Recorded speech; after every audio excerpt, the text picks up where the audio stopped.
Welcome to the Tough Decisions Network for Entrepreneurs.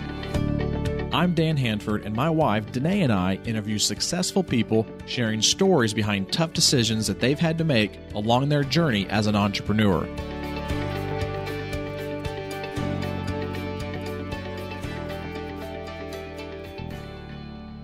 On the podcast with us today is Jeff Hall. Jeff, welcome to our podcast. Thanks so much, Dan and Dennae. Hi, Jeff. We appreciate you sitting down and talking with us, and we're looking forward to the insights that we're going to learn from you today. We'd like for you to get us started and just tell us and our audience a little bit about your background as an entrepreneur and where your focus is right now. Yeah, so I'm 39 years old. I live in Toronto, Canada. I run a small company called Overflow Cafe, which I started when I was 15 years old.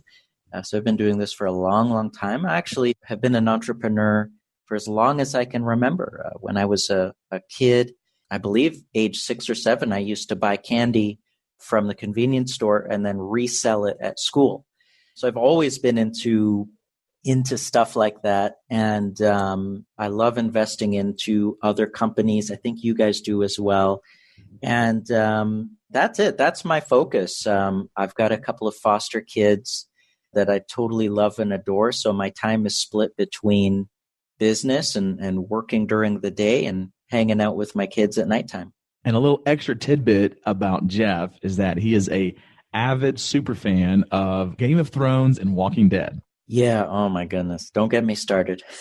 That could be a whole nother podcast. I was going to say a whole nother episode on that. Yeah. Well, I want you to start us off, Jeff, and talk to us about a tough decision that you had to make as an entrepreneur that didn't have that good of an outcome. And I like to call it our sore thumb tough decision, and talk about some of the lessons that you learned through that tough decision. Yeah. when I was 15, I dropped out of high school. I had to do it. So it wasn't I didn't have to do it, but I kind of had to do it. Our family was really, really financially poor. And I was basically working most of my life to help take care of my mother, grandmother, and younger sister. And so we reached this point where, and I was bringing in probably about $1,000 a month, working various jobs, and we were going to be evicted. And I was 15 years old. I said, oh no, what am I going to do? The money that I'm bringing in, it's not enough. I need to do something full time. And so started Overflow Cafe, and it took off, which was great, but I had to make a tough decision. Do I continue to go to school, or which would mean we'd get evicted, or do I, continue with this company and do this full time? My family supported me dropping out because I was bringing in enough money, ended up saving the house and so on, which is a cool feat to do when you're a teenager. But this really, really slowed me down, moving forward into the future. I think that, even though you say what you want about our education system here in Canada, it's not too great right now.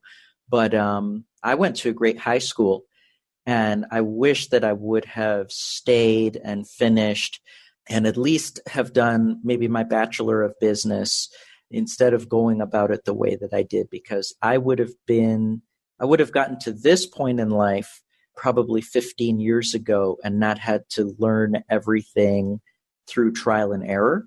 And so I really, really regret, dropping out.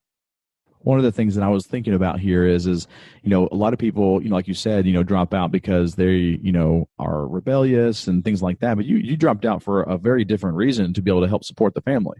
Yeah, I figured this is my only decision, but I don't know. It's one of those 50-50 type things. I had the physical energy that I probably could have managed both. I don't have the physical energy now, but I don't know. Sometimes I'm like, I really wish. I actually still have dreams at night. I don't know if they're dreams or nightmares, where I'm still in high school. And it's weird because I'm a 39-year-old in the dreams, and I'm back in high school. But I had a great high school. I'm still friends with some of my teachers from high school. And my high school ended up hiring me not long after I dropped out. So I still ended up going, being physically on the property, working on their computers and stuff like that. But it was weird not being in class, and I was amongst the teachers and the staff. Well, and one of the things I was thinking about here is how has that situation that happened earlier on in your life that, again, it was a tough decision, how has that shaped some of the, maybe your leadership style and some of the ways you've run your business now? Yeah, so now I don't waste a lot of time with theories and business theories. And I've been able to take a lot of college classes, and we learn so much theory. And when you have to actually build a business, the theories go out the window. I mean, they're almost useless. Probably the math is the only thing that really works out in the end. But all marketing theory and even management theory, a lot of it goes out the window. And you have to make sales. You have to manage your finances. You have to make sure that all your bills are paid and your staff is paid and your taxes are paid and stuff like that. And that, there are no theories there. Those things have to actually happen. And so I'm very practical. I think I'm pragmatic, and I've got my foster kids. They want to drop out. I've got a 16-year-old. Dad, can I drop out? Can I drop out? I'm like, no. And she's really entrepreneurial, has a new business idea every month. She's got a great new idea. And I'm like, no, you have 2 years left. You have to finish. And, she has no reason to drop out. I would never let her. But hopefully that answers your question, Dan. Yeah, no, that was great. And, let's talk about a different type of tough decision that you've had to make that, as an entrepreneur had a really good outcome and some of the lessons you learned through that one. Yeah, I cut a bunch of people out of my life. I actually do this once a year, at least, usually in January. I sit down with a pen and paper and I make a list of people who I just would do better in life if they were not in my life. And this could be, loved ones. This could be, family members. This can be business partners, on certain business projects that I've invested in. This could be clients that I work with. And I say, look, you're making my life really difficult for no reason, just bad behavior. You're draining me, or you're leeching off of me and stuff like that. And you're stressing me out. I'm going to have to say goodbye. And I think I remember 2011 is when I really started doing this intentionally. And it has just totally blessed my life because it's a little bit, difficult it's very difficult to cut people out of your life. But I've been doing this for several years now, and it has had a tremendously good outcome because I'm less stressed, I'm happier, and I'm able to really enjoy my day-to-day life a lot more. It's good when you really like the people who you work with and the people that you live life with. It's just a beautiful, beautiful feeling. No matter what the weather is or what the economy is or what's happening in politics, if you're sitting beside someone that you really care about and who cares about you for you and you get along, everything just becomes 100 times better. Jeff, talk a little bit about some of the strategies that you use when you are facing a difficult decision. Yeah. So I'm kind of old-fashioned. I like to sit down with a pen and paper, and I like to just write stuff down, and I like to, talk it through. I like to really think I have the sunroom in my condo that's totally empty, and I like to just sit down and really think about anything at all. And just really think about, what's the situation? What's on my mind? What was this like 10 years ago? How long has this been going on? And I feel like I gain clarity the more not to overthink necessarily, because eventually I have to come to a decision and everybody needs to come to a decision eventually. But I really like to think things through. I'm not much of I try not to jump into things anymore. Like dropping out of high school was something that I really didn't think about. I was like, okay, yeah, the money, I'll choose the money. And I went that way. But I like to stop and think for a long time. All right, we're going to take a quick break and hear from one of our show sponsors. When we come back, we'll talk to Jeff about some of his favorites as it relates to his life as an entrepreneur. Have you ever thought about investing in real estate but find yourself so busy that you don't have time for it? Do you have FOMO, which is the fear of missing out? At HanfordCapital.com, we help investors with passive real estate investments that project better returns than traditional investment vehicles such as the stock market. If you'd like to find out more about our passive real estate investments, visit HanfordCapital.com. That's HANDFORD Capital.com. We will jump on a call with you to discuss your investment goals and to see if our investments are a good fit for you. This advertisement is not to be construed as an offer or recommendation to buy or sell a security. Visit HanfordCapital.com.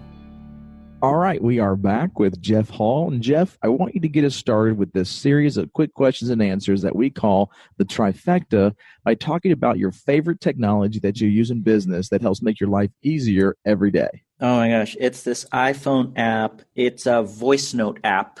I think the phone comes with one. I paid for a premium app, and I make probably anywhere from 1 to 100 voice notes every day. I have a great idea, or I have a bad idea a lot of times, or there's something that I want to do, or anything. There's an errand that I need to run, pick up milk from the grocery store. I make a voice note.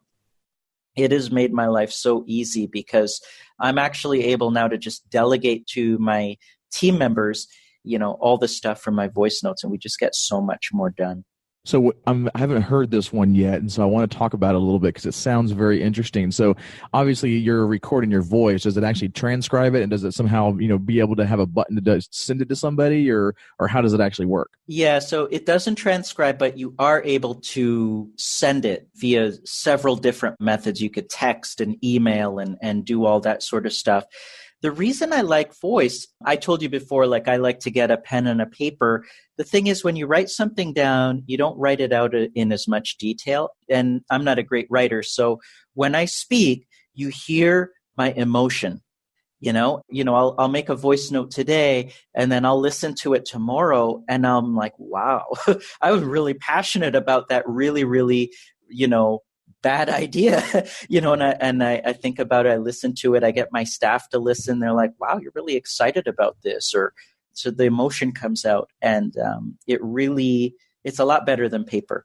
What is a favorite quote that you've heard that's helped you as an entrepreneur? Yeah, I don't know. I don't even know who really invented this quote, but the quote is, you miss 100% of the shots that you don't take. What about a book that you've read that's helped your decision-making? Arnold Schwarzenegger, of all people, wrote a biography called Total Recall. It's 800 pages almost, and it's totally brilliant. Highly recommend. Wow, I hadn't heard that book before. It's 800 pages. Yeah. Wow, that's a very thick book. Yeah. Nothing to do with the movie, by the way. It's just totally his autobiography. Yeah. Well, what's the next thing for you right now, Jeff, on your vision or dream board? Yeah, I'm just getting into real estate. I want to buy a ton of real estate in Canada. And so how can the listeners reach out to you if they want to follow you more, contact you, kind of get to know you a little bit more after listening to this episode? Yeah, overflowcafe.com. All my social media's up at the top, Instagram, Twitter, and stuff like that, YouTube and whatnot.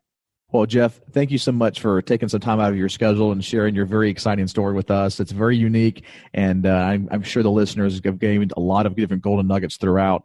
I look forward to continuing to follow you as an entrepreneur and looking forward to seeing you grow, and look forward to having you on a future episode as well. Thank you so much. Thank you for listening to the Tough Decisions Network.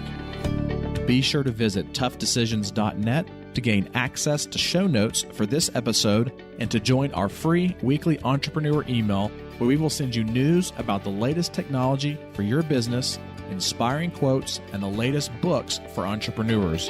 That's toughdecisions.net.